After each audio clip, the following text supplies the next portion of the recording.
How to change any object color in Canva.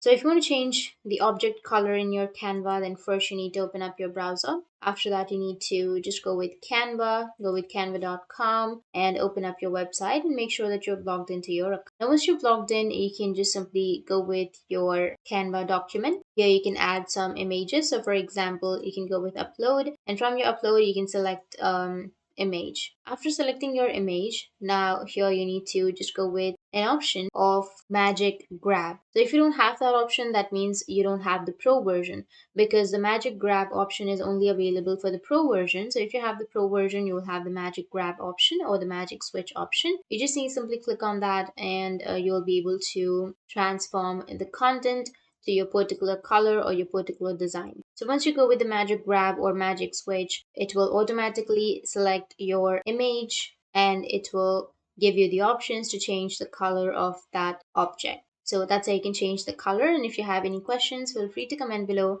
Thanks for watching.